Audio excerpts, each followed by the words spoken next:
Clinton Anderson, and I have a method for training horses. Getting horses to behave is simple. It's training people that's the real trick. Join me as I tackle some of the most challenging situations with problem horses and with problem owners.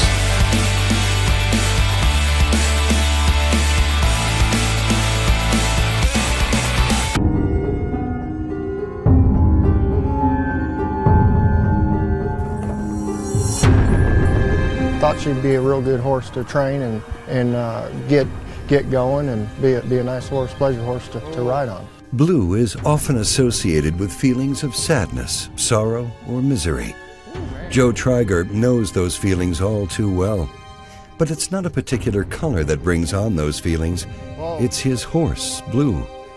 Blue is a 5-year-old American paint mare. Joe is very dangerous. To say they have a stormy relationship is an understatement. At times, Blue is the perfect companion, but mostly she is just plain aggressive. She'll kick at you, strike at you with her front feet, pretty disrespectful, very disrespectful on the ground. Right away I picked up that she was not listening to me and just being very disrespectful and trying to come towards me and being very pushy. This horse scares me. It's the rope and stick that seem to set her off. And once she's gone, well, she's gone. The fear factor in this horse coming at you is very scary. You know, it doesn't want you to be in there. I mean, I don't want to be in there having a horse charge me, coming at me with its feet. You know, that's a big issue. It's real scary. The American poet Robert Frost once said, "Good fences make good neighbors." Well, in this case, a good fence means all the difference between safety and injury. When I step through the fence and gather my rope and my buggy whip, that horse picks up a sense of, I want to get this guy on the other side of the fence.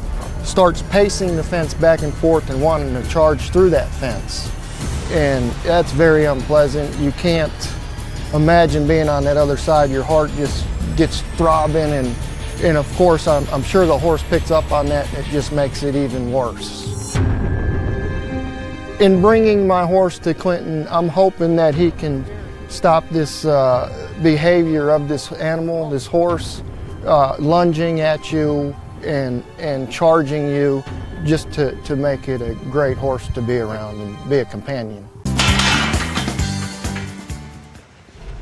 Okay, first thing I want to do is establish some direction. Point.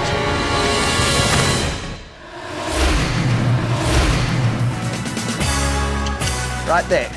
The next thing I'm going to do is get after her a little bit here. And I'm just going to change the playing field. Instead of her thinking she's going to come in here and chase me around, I'm going to come in here and make her realize that I'm not a typical person she might meet. With this particular one, I knew I had to be a lot firmer and a lot more aggressive when she started acting dangerously towards me.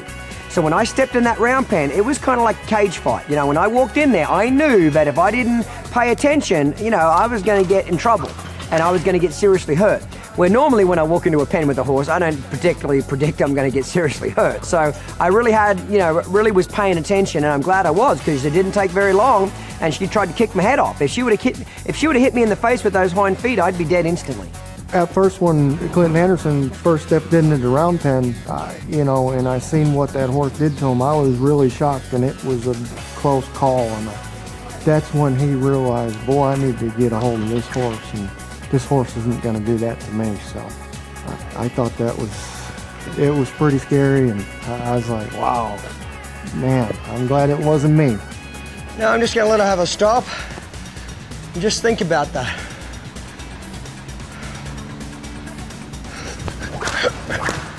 Right there. She just kind of stepped towards me and I chased her away.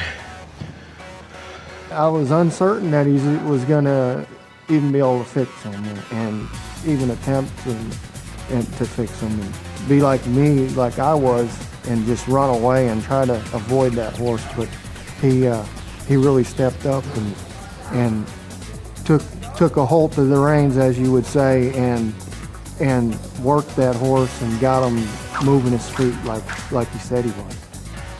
Now right then I whipped on her neck because she gave me that I hope you die look on her face. Whenever she pins her ears at me and hopes I'll die in my sleep tonight, I'm gonna step up and put pressure on her and make her feel uncomfortable. So I'm not doing anything different to her than what the herd does to her out in the pasture. If she would act aggressive towards the number 1 and 2 horse, what would they do to her? They'd act more aggressive back and make her respect them. Yeah, that's what we're doing. She's using the thinking side of her brain now, so I'm gonna catch her eye, and when she looks in, it's gonna walk away, just like that. Now, I'd say this is the first day in 5 years since she's been born that she actually realized human beings mean business. We have an agenda. I'm number 1, you're number 2.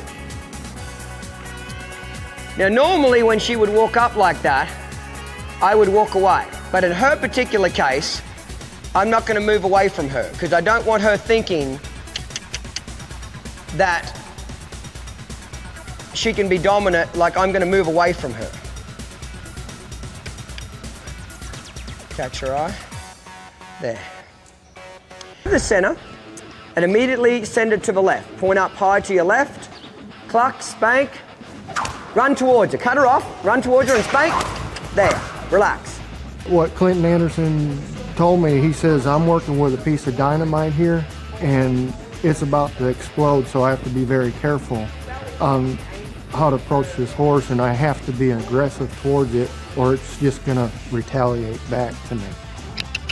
Spank, come on, it's faster. Come on, point, point, point, point. Where's your arm? There. Cluck, spank, come on, nothing's happening. There. I want to double check when you say jump, she says what? How high and when can I come down? Now hold your finger up again. Remember how I showed you? Step in front, back, back, back. Now get back to the center. Now straight back, straight back. There, change hands, get back to the middle. Good man. Did she speed up much? Nope. Come on, do something about it then. Get in there. Step in front. Now, right there, chase her, chase her, chase her. Come on, spank her butt, harder. Come on, run in there. Run. Get up, get on. Come on, chase her, right now. Fine, run in there. Run at her. Now, just relax. What was she just doing to you then, Joe? She's being disrespectful. She was challenging you. Yep. You better come unglued like a crazy man when she does that. You understand? Yeah. If she just, like right there, see how she just relaxed? Yeah. Okay, as long as she didn't pin her ears or become aggressive, I would let her relax a little bit at this stage. Now just catch her eye, step out in front. When she looks at you, walk away, walk away. When she looks at you, walk away, remember? Walk away. Oh, okay. You know, in the beginning, Joe's timing wasn't very good at all. You know, when his horse would give him 2 eyes, he wouldn't retreat and take that pressure away. But as we work with him, his timing got a lot better. If you really want to be a great horseman, it's feel, timing, and experience. The only way you develop great feel and timing is through experience. So as he got more experience with her, he did a much better job. Now, make her move away from you. Point again. What's she doing? Come on, what should you be doing? Did I show you how to chase? How did you just chase her away, Joe? What were you doing? Yeah. You were acting like the biggest girl I've ever seen. You had your hand up here doing this. Come on, get in there. That's better. Start to take this seriously. She's gonna kill you one day if you don't. This is serious. This is your life on the line here. Right, now catch your eye again, Joe. Walk away, good timing. Keep sparring, spiral, good timing. That time, as soon as she looked at you, your timing was better and you walked away straight away. Once Joe asserted that he was the number 1 in the pecking order, he's number 1, she's number 2, then she got very submissive. That's when she wanted to follow him around the round pen. She wanted to give him 2 eyes. She wanted to be his friend. But she only wanted to be his friend once he got her respect.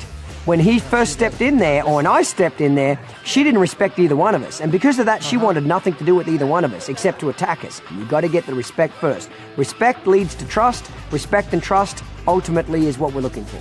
This is pretty serious here. You know what I mean? It's not if one day she's gonna hurt you or somebody else, it's just when. When? Okay. We did a Good call, Joe. Put your arm down, good call. She didn't leave too bad. It wasn't horrible. I would have liked it a little quicker, but it wasn't horrible. But I did like how you made the correction though. You seem very, I'm in control, I'm boss, I'm calling the shots. Now catch her eye again. Step in front, walk away, walk away. Now just stop. I love that. See, when you turn around and faced her, what'd she do? I like the fact that she's backing up a little bit from you right there. I actually like that. That's her saying, hey, this guy's not real mentally stable. I should probably stay away from him. He may not have taken his medication today.